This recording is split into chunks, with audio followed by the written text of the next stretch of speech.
Meet Alison Garwood Jones, writer, art instructor, illustrator, and co-producer of Willful Project. Together with her, we discussed the journey from art's history to journalism, how journalism got reshaped after 2008, importance of digital presence, and personal side of Alison and her thoughts about future of work as an artist. Enjoy!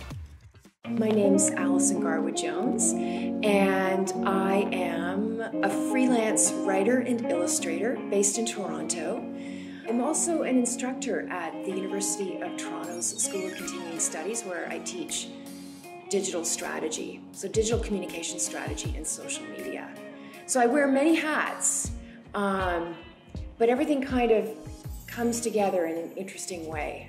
So you're a writer, I know you draw, yep. And you have the own Willful Project, so you share the inspiring stories of the people, and I know that you're also involved in different activities in town. It turns out that that suits my personality and my skill set perfectly.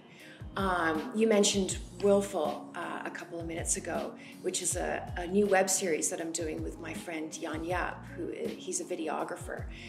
And he works with TFO, the French version of TV Ontario.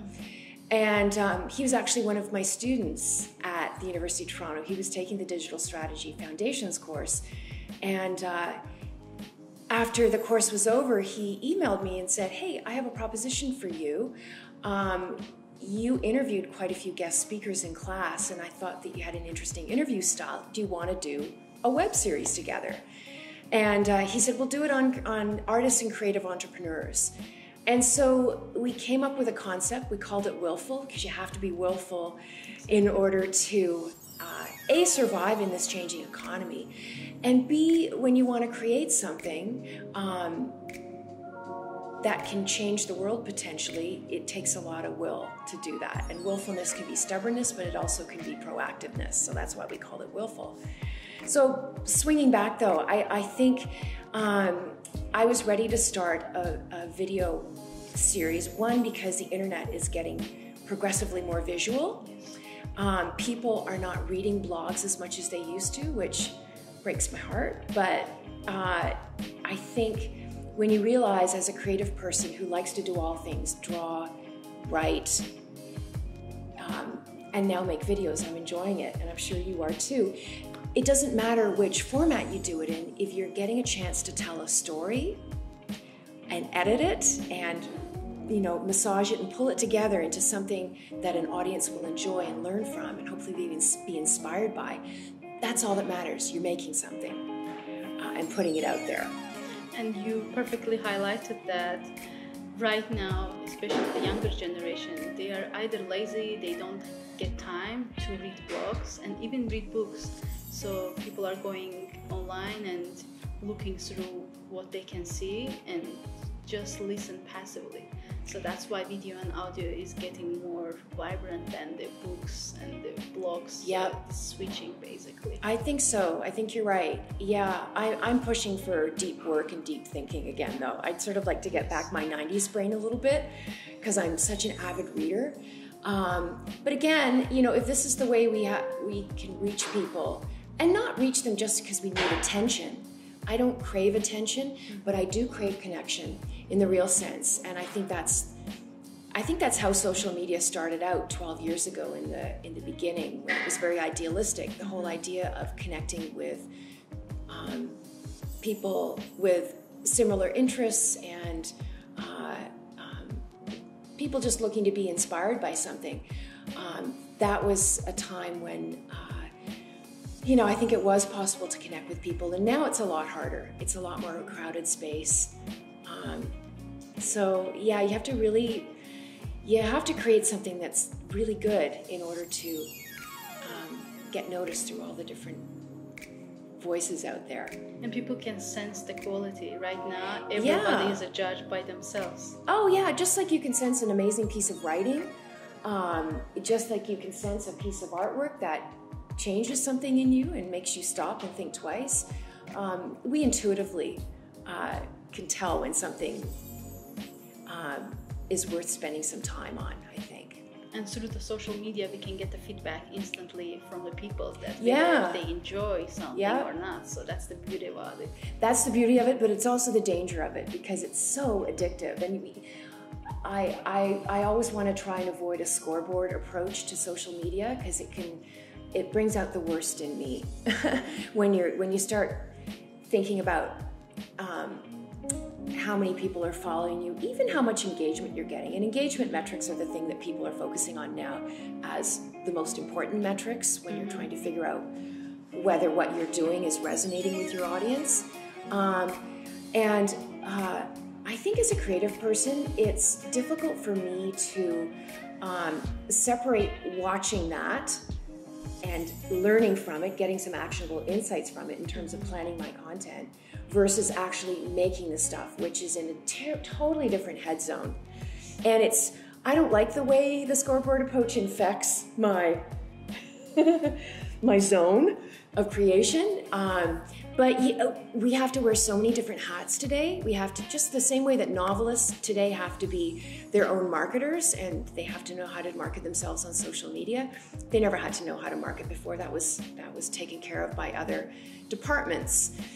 When departments used to be siloed, marketing, PR, Exactly. But now we really do have to wear all those different hats. And there's days when I'm like, yeah, that's great. I love it because I'm learning so much. But other days it's just exhausting.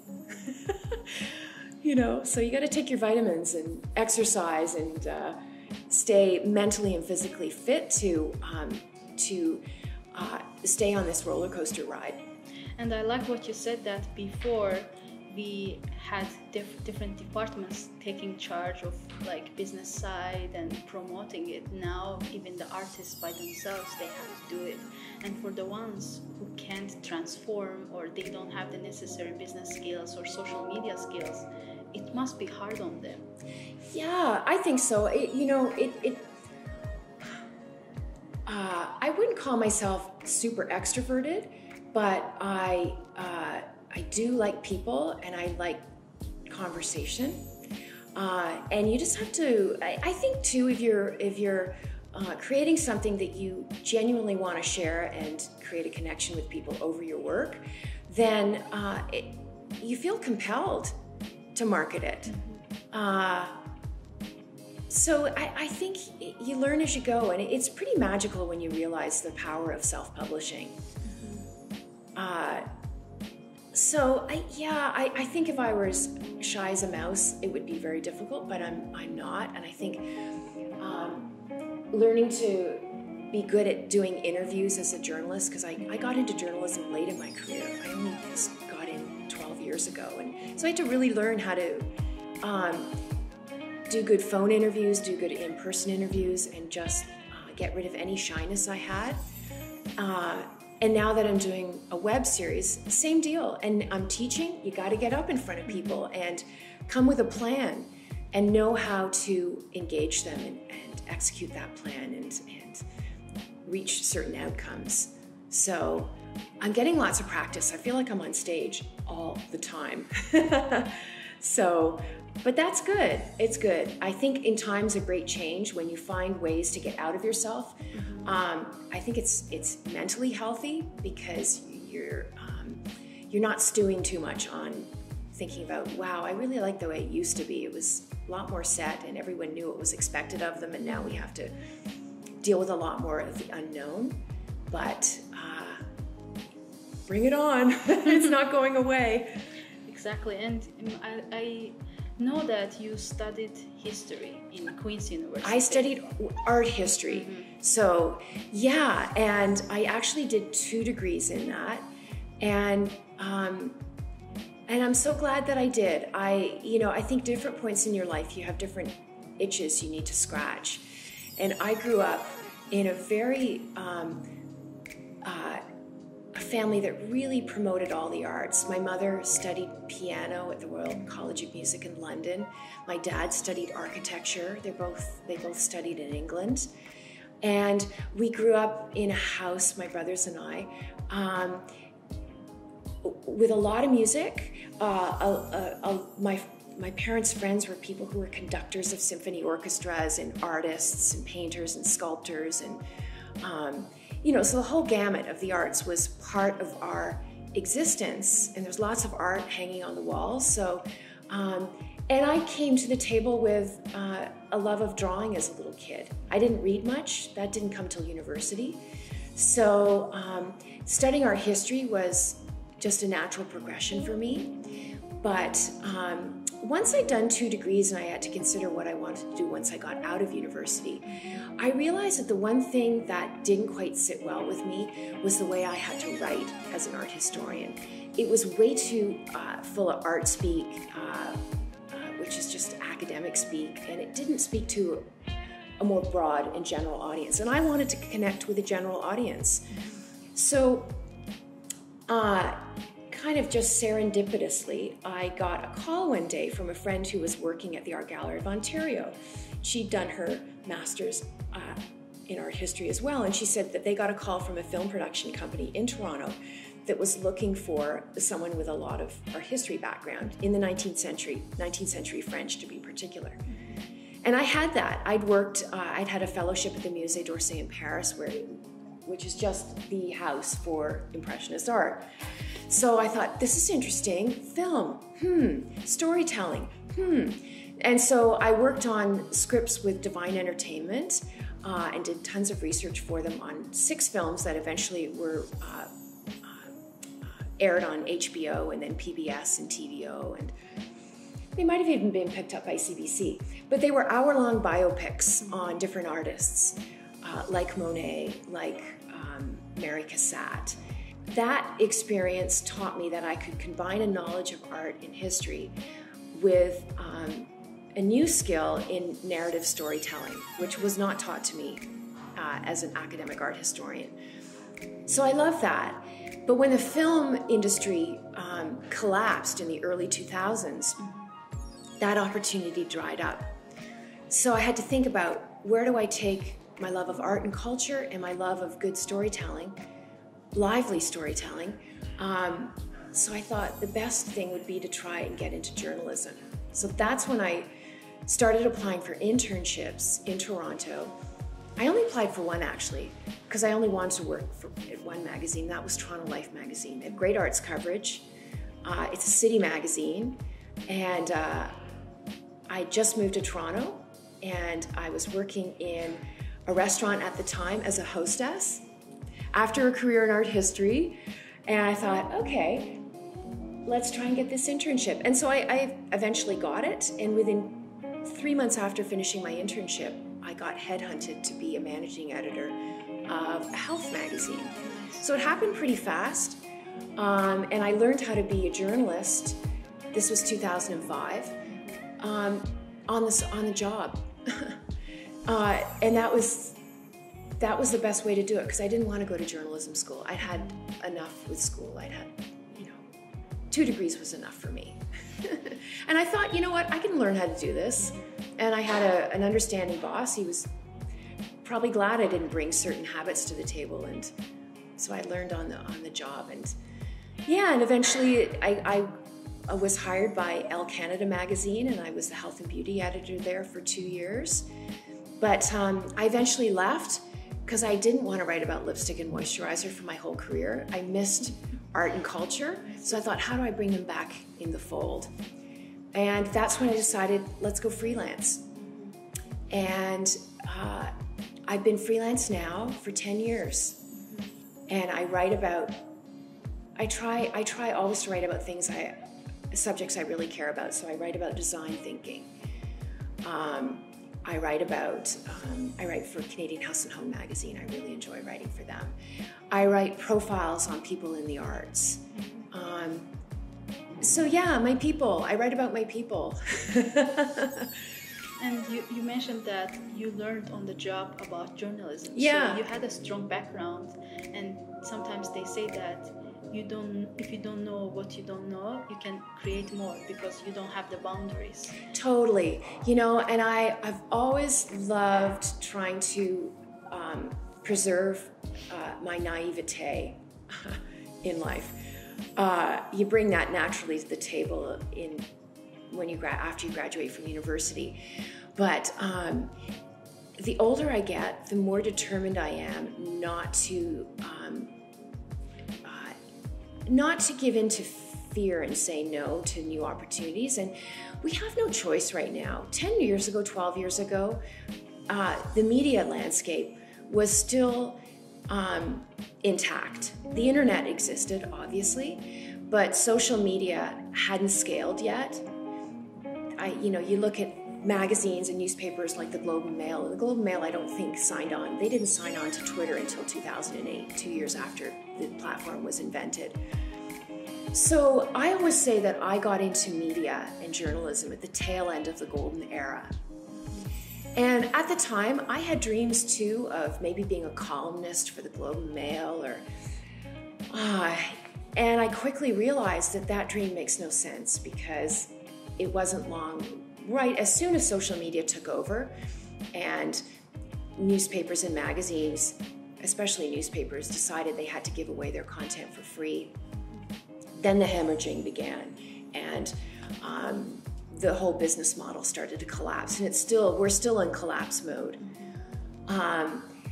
So if I swing back around to what you were saying about trying new things, yeah, because we haven't figured out the media business model yet, still, after all of these years. So I got no choice but to be open to adapting constantly and trying new things constantly, seeing what works, throwing out what doesn't work. But I think it generates more ideas. It keeps you vital, and it means I get to meet people like you who also have a very experimental mindset, and it's the only way you can be right now. We're in a time where, when it comes to getting gigs and getting jobs and bringing all of our skills to the table, it doesn't matter as much who you know anymore. No one cares where you went to school. They only care what you can do and what you can make. So, like, basically what value you can bring, right? Yeah. What is missing in the table that you can contribute. That's it. What skills do you bring to the table, and how can you make something come to life with your particular skills? So that's why I exercise everything all at once. My interviewing skills, my writing skills, my drawing skills. I mean, if I look at this week as an example of what I've done work-wise, yesterday I spent the whole day standing at a window drawing marketing designs and making drawings for a restaurant in the financial district. So I'm bringing my artistic skills to the table. The day before that, I was teaching at the University of Toronto, talking about digital strategy. The day before that, I was prepping interviews for a magazine feature that I'm going to be writing. So every day I'm wearing a different hat, but boy am I grateful, because it never gets stale. And I'm always using different parts of my brain. Drawing is actually, especially drawing large-scale things on a window or a wall, is very physical. It's also cerebral, but it's using a different part of my brain. But it's physical because I'm standing up, I'm stretching, I'm lunging, I'm getting rulers out, I'm measuring, I'm thinking geometry. Like the ancient Greeks, I've got to draw a perfect oval shape. I got to get it right. So I like that. Again, I'm just exercising different parts of my experience and my brain. And it keeps the spring in my step, knowing that I get to do different things every day. And before, people had only one skill sets, but now, because the industry is changing, the world is changing, we need to learn more, or we like to learn more. So it's like we are having different hats, as you said. So you already saw the past decade, how the journalism changed and replaced it by social media, and now you're saying that people should adapt to the current model, and current model is changing. So from your perspective, from your vision, how the future will look like from the communication perspective, like how people will communicate or how the social media will evolve. We will go back to the newspaper style, like printing style, or we will go forward. So how it's gonna evolve? What is your imagination about it? Well, I think it's already moving in the direction. The future is now, and the future is video. For now, we'll see. But because people's attention spans are so truncated, and because they don't want to read on their phones, we have to assume that all content has to be made for mobile, because most people are consuming on their phones. Exactly. So there's tons of studies out there, and most of them are saying that by 2019, 2020-ish, 80% of the content that is consumed online will be video content. So that's why I was, when my friend Jan came to me and said, let's make a web series, that's why I was like, this is perfect timing. Because I'm teaching everybody that they have to get with the program with video, but I wasn't doing it yet. And to be honest, I was looking for the right project. I was waiting for just the right circumstances that could bring together my skill set, and that happened, and that was good. But the future, I see it. I don't think print will completely die. I think some magazines are in good shape, and some of them are experiencing bumps right now, like Vanity Fair. I think shelter magazines too. You just look around Toronto and you see the condo boom. People will never get tired of dreaming of their, or of thinking about their dream space. It's human nature to love creating a nest for yourself. So we need that fantasy still, and that fantasy works a lot better in print than it does just looking at pictures on Pinterest, even though I think people use Pinterest for research more than they do for sort of a sit-back experience, a lean-back experience, as marketers call it. So, I think people are already talking in the last couple of years that print, whether it's books or certain glossy magazines, are going to be sort of fetish objects, and I think that's true. And I don't think that generation Y or Z are rejecting print. I think they love it the same way they love knitting and pickling and all the other hipster obsessions.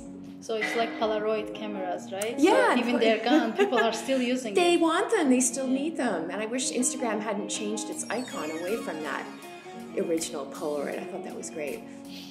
And I know that in your early career, despite the fact that you graduated from school in Canada, you decided to go to Europe, and then you worked in museums there. Yeah. And then you decided to come back. So yeah. Tell us about that time. What made you to go? What did you learn there? And what made you to come back? Oh, well, what made me come back is that it was limited, the time I was there.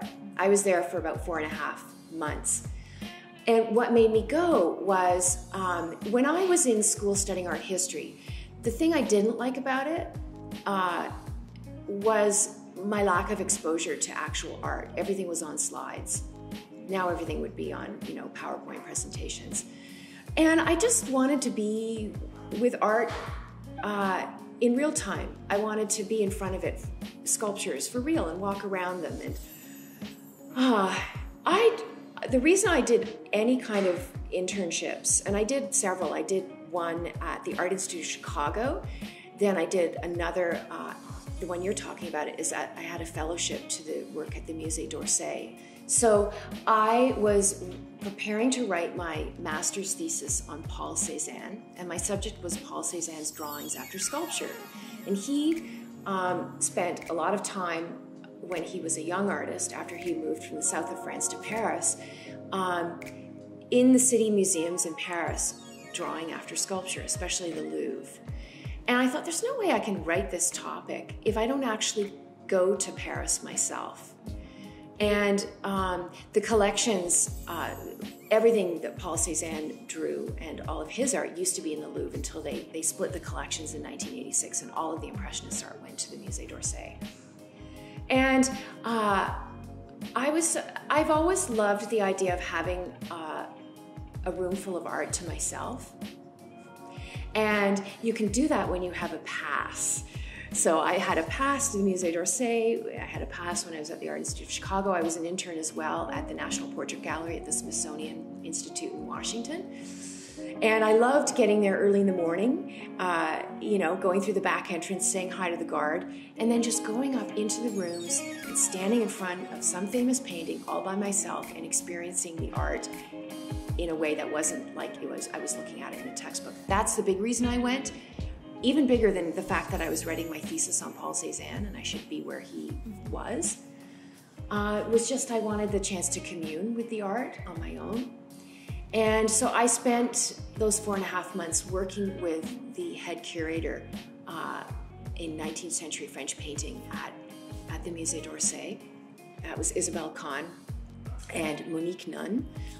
And they sent me every day out to different archives and libraries, the Bibliothèque Nationale, the City Museum of Paris. And they had a shopping list of things for me that I had to research about Paul Cézanne's life because they were building up a chronology. And I worked with fellow students from the Sorbonne. There were students that came in from Amsterdam. And while I was focusing on Cezanne, some of them were interviewing the relatives of Picasso. Like, everybody was doing something interesting, and it was exciting to be a part of that community. And I needed that. Outside of studying at university in Canada, I needed the experience of being in a city where so much cultural production happened in the 19th century. Having the debate that, should I still stick with the journalism or should I switch to the social media? So that was the time when the financial crisis happened. Yeah. So 2008, it's a good jumping off point. I always knew I would leave art history, let me just say, because I knew I wanted to be a different kind of writer. And then, film helped me develop my voice. And then I still wouldn't say I've left journalism. Journalism is leaving. A certain form of journalism is leaving us, but we will always need investigative journalism and reporting, especially now. We will always need that watchdog to watch over government, to hold power to account. That is happening. We just have to find probably independent sources of funding for it, crowdsourcing, Patreon, you name it, and that's happening. I am still writing for magazines that are surviving, and I want to continue doing that if I can, if they still exist. But I'm diversifying my portfolio, as they say in the financial industry, in terms of my skills, because you got to be good at several things, because as one might shrink, the other might grow, and I have to be prepared to keep jumping between. It's like jumping on stones. You jump from one stone to the next. So what was your question again? I don't know if I've answered that. The question was throughout that financial crisis time, when some parts of the journalism was dying, and you were shifting to the social media, what was the challenge that you were facing at that time? Oh, learning. Okay, so getting over the fact that I didn't want to be on Facebook because I thought this is dumb. Learning, just, and registering my accounts on LinkedIn, on Facebook, on Twitter, and just seeing, getting used to those rhythms and finding out what kind of communicator I had to be there. Building a blog. That's where my friend Martin Waxman was seminal in my adaptation from being a print journalist to having a profile online and building a blog and building a website and putting my portfolio up there. Everybody has to have a piece of real estate online. And, they've been saying for years that blogging is dead. But the alternative and not having a blog would be crazy for an independent and a creative entrepreneur, because people have to have a way to find you over and above your social media accounts to learn what you're about and what you can do. Exactly. And people who are like, they studied journalism at that time, and they learned to work in different departments, as you said, and like traditional media. And for them, it's hard to switch to the new media, basically. And you made a presentation on that. I loved your presentation, and the people were there, majority was like in their 40s, 50s, and they were like, we don't know what to expect. So you already passed that. You are already ahead of the curve. You know how to diversify your portfolio, as you said, and you know what's coming next. But for the ones they're still trying to get into that zone, so what are the key where they should start from? A change in mindset. You have to stop looking at the past and lamenting the change. Again, it's not going away. It's always good to read history too, to find out other times in history, and it happens all the time, these cycles, where one way of doing things dies and another one pops up. And I think it can be instructive and comforting to know that the human race adapted. We don't need phone booths anymore, so there's no phone booths being made. Everyone gives examples of like horse and buggy and cars, and I mean there's just so many examples, and there's so many books out there that outline and show how we adapted. So again, it's mindset. Find examples of people who are brave and follow them, because you can't let fear rule your life. You have to have an experimental mindset and get out of certain patterns and comfort zones. It's like throwing yourself out of a plane. You know, even if it means just, I'm a big believer, and I talked about this in the talk that you're referring to, I'm a big believer in side projects. And everybody right now in creative entrepreneurial space is talking about side projects. And that is doing something that you're interested in, whether it has to do with music or drawing or web design or whatever. Like, start noodling around and then see how that noodling around in your spare time changes your approach to your paid work. Because that's one way to get out of a certain rut in mindset, is just opening your mind up to new ways of doing things by play, through play. That can be journaling. I'll give people, your viewers might be interested in this. Every time I know that I've either wanted to or had to make a shift in my career to survive and to be happy creatively, I turned to Julia Cameron's The Artist's Way. That book has been in print for 25 years. And I did every single exercise in the book 3 times at different points in my career. And every time I did that, the opportunities that I were hoping for manifested themselves. And I don't think it's a coincidence. I knew I had to change, so I worked on myself. I got out a journal. I answered the questions that she asked me in that book, and it worked. And what were the questions there? Oh, there are all kinds of questions. She asked questions about why are you unhappy in the place you're at right now? Why can you not stay in the place you're at right now? What do you think you need to do to change and get yourself to that end point where you're trying to go? And she takes you through the steps.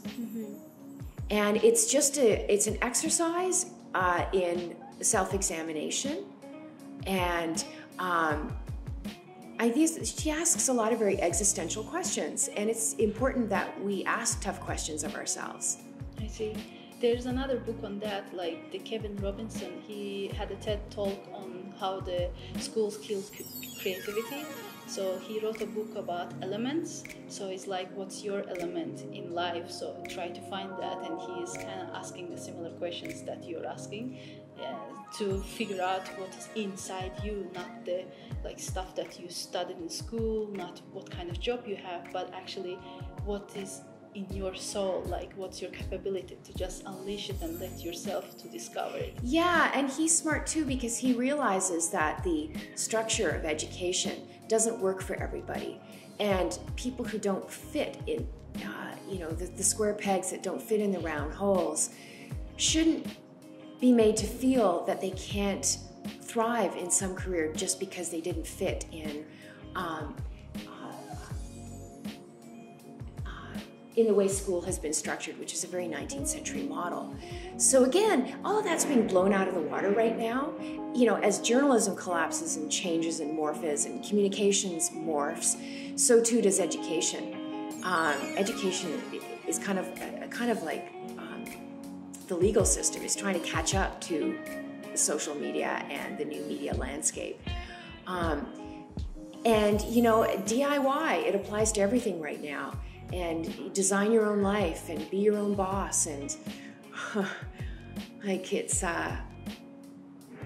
it's unprecedented when you think about it. And more people right now, they want to do something on their own, and they don't want to work for other big companies, big corporations. So it's like a new thing, especially for the young generation, that they are trying to find the alternative. At the same time, it's tough on them to find the alternative because schooling system hasn't caught up. Well, and part of the reason they want to find that alternative is because there's so much chaos in the corporate world right now as it tries to alter to the new landscape, the new way of monetizing product, the new way of marketing. So being on the floor of a company can be pretty uncomfortable because there's so much change going on within companies to try and figure out how to adapt to the new landscape that sometimes it's easier to work from home because there's less strife and less politics, and sometimes it's better just to figure out how to adapt individually as opposed to adapt within a company structure. I see, and that was the similar reason why you decided to go to freelance rather than staying in the company, right? Yeah, absolutely. I think so. I think I've always been a bit of a lone wolf, to be honest. But I want to own my mistakes, and I want to operate. I just want to operate on my own and problem solve on my own and give myself permission to do things. I don't want to ask someone for permission. You basically don't like people telling you orders. No, I don't. Yeah, I'm very self-directed. Now, I've had people say, I could never freelance. I would just watch TV all day or, sleep and read. I'm like, not me. When you have your bills to pay, but it's beyond paying your bills. When you have something to say and you want to create something, even on those days when you're not sure what you want to create, but there's that itch and that determination to try and make something. Wow, what a privilege to be able to do that in the comfort of your own home and your own space that you've set up. Some workplaces don't even let you put a picture of your family on your desk. I've got all my stuff around me, all my tchotchkes, all my art books from university and all the beautiful art books that my parents bought me for my birthday. And, it's all there. I'm home. And when I observe and look your personality, you are so brave and you are constantly learning and you're very insightful and you have a natural talent to connect with people. So why do you think, where is it coming from? How did you become who you are now? Who influenced you? Did you have any mentors? Oh, yeah. Well, my parents were my biggest influence because they were so interested in what I was doing. They were the same with my brothers. They just they stood back and watched us grow, and then they steered us in the right direction when we needed it. But for me in the arts, because one of my brothers is a contractor, another of my brothers is a lawyer. But I think there was a special connection for me with my parents because of my interest, my creative interest. My mom's background was music, and again, my dad was an architect, but he studied fine arts as well as part of his degree in architecture. And he had an interest in poetry and writing, and so when they saw I had this interest, they just opened so many doors for me and were so enthusiastic about what I was doing. And, you know, that's the biggest gift you can give your child is support and encouragement. So they never said to me, don't get into the arts. Like, you know, you'll never make a living. And there's times where I haven't made a living. I've had to supplement my income and be a hostess at a restaurant. I still put in some shifts sometimes as a host. And, you know, I'm proud to do it. I'm proud to be flexible. You know, I think people get to a certain point in their career where pride takes over and they think it's a step back to be doing certain things. I don't. It's all honest work.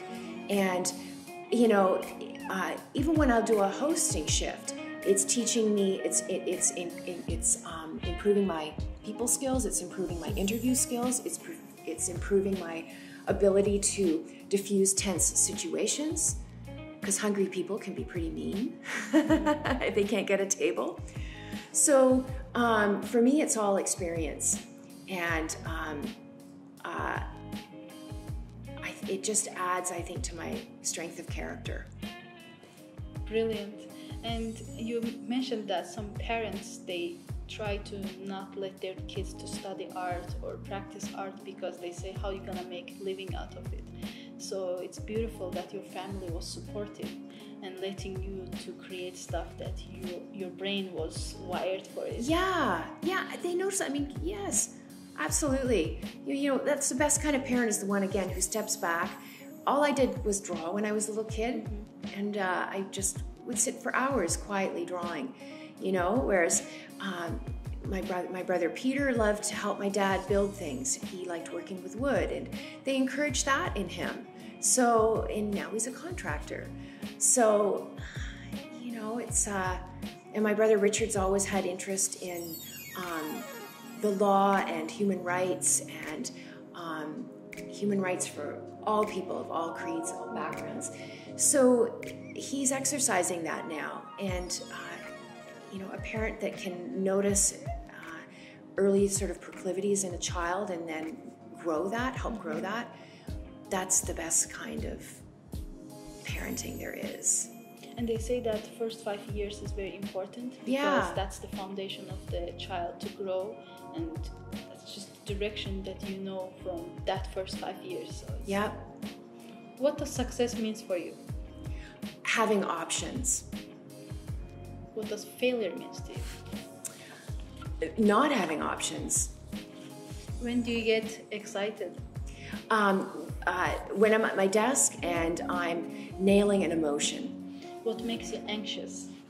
Not having enough retirement savings. And what gets you surprised?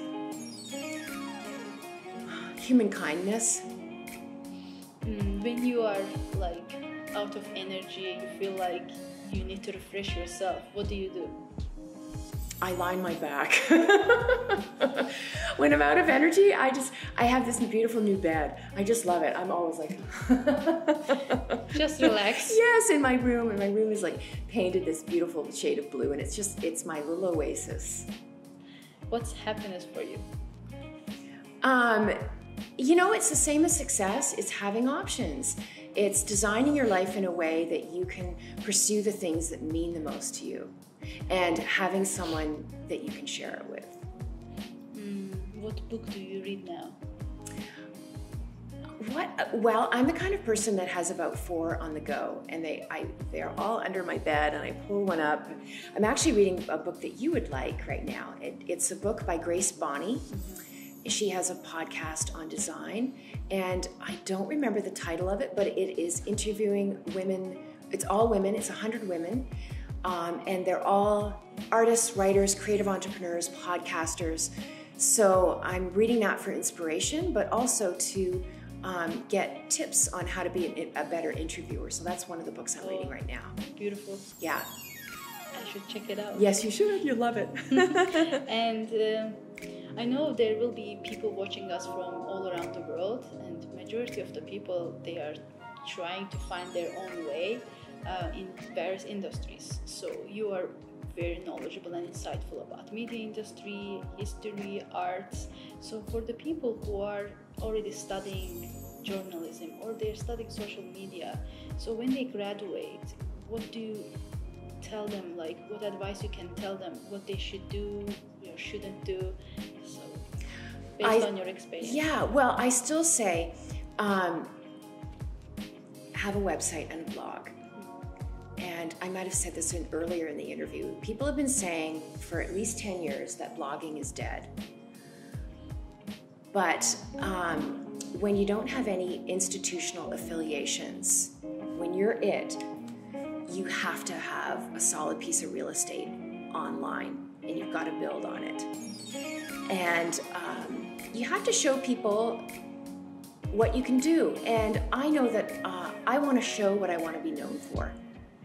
And social media platforms are important for that. We have to syndicate our content on social media platforms. That's the new model. It's not hub and spoke where we try and hope people come back to our website, because they're not going back to websites as much as they used to. But if they do see something that interests them on social media, if I put one of my drawings on Instagram, or if I write a post on LinkedIn Publisher that first appeared on my blog and people like what I'm about and want to see more of my writing, they're going to find more of it on my blog. So that would be my first piece of advice. Have a really good landing page online, because when people meet you in person and they find you an interesting person or a person that they might want to work with, they're not going to look for you in the yellow pages. They're going to Google you. I don't think that's changing anytime soon. So make sure that they find you. Make sure that you've got a site that's really well optimized. I'm lucky that I have a more unusual name. If I were just Alison Jones, I know another Alison Jones. She's in publishing in Toronto. She works for Quill and Choir magazine, which I used to write for. Beautiful. So the fact that thank you to my mom and dad for I've got a hyphenated name really helps because it's unusual. But if you don't have an unusual name, figure out ways to optimize your website so that you appear higher up in search. Beautiful advice. And you teach in University of Toronto, and you see younger generation coming up. And what do you feel they are different? How they are different, like from the previous ones? I think they're highly creative. Obviously, they're tech literate. I think they're frustrated. And I think in some ways, I think there's kind of maybe this happens every generation, but I think there's a little bit of a mistrust or leadership and authority. They want to be self-directed. They want to be autonomous. I get that, because that's what I'm doing too. But I think that there's a bit of a resistance to learn from the older generation, because so much of what's happened in society in the last 20 years has given all of us reason to not trust authority, whether it's crooked politicians or organized religion.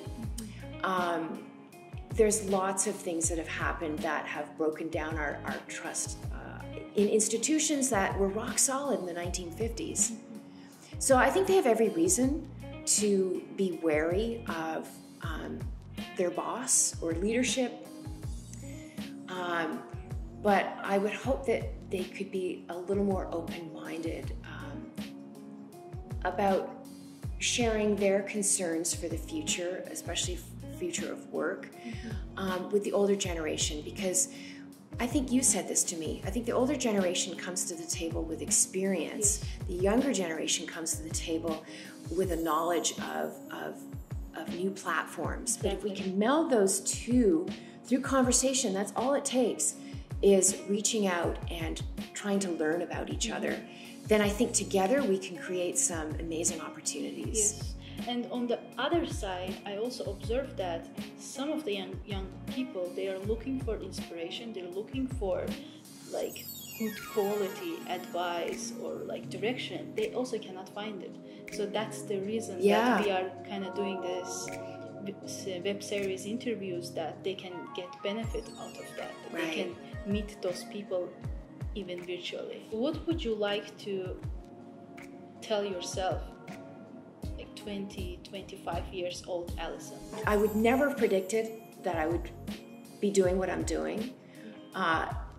Even though it's artistic, I hoped I would be doing that. But I would tell her to continue to believe in yourself and be flexible and just take a bite out of life. What would you like to say to the world? Stop, continue, change. Like, what is bothering you about the world now? Oh, much. I think the biggest thing would be listen to women. Yes. There's been enough studies now that have shown that when women are given opportunities and greater autonomy, and when they're given financial opportunity, first of all, they usually pour that money back into their families and to support their children. But when they're denied those opportunities, and when women are stripped of their human rights, countries collapse into political and economic chaos.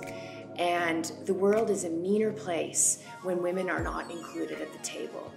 So men benefit when women are empowered, and power is not a zero-sum game.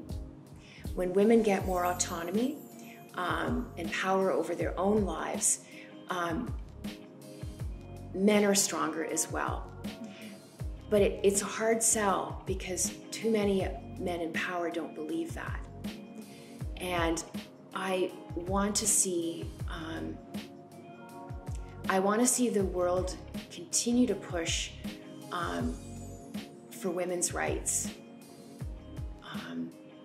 because I think that's the key to ending poverty and to healing the world.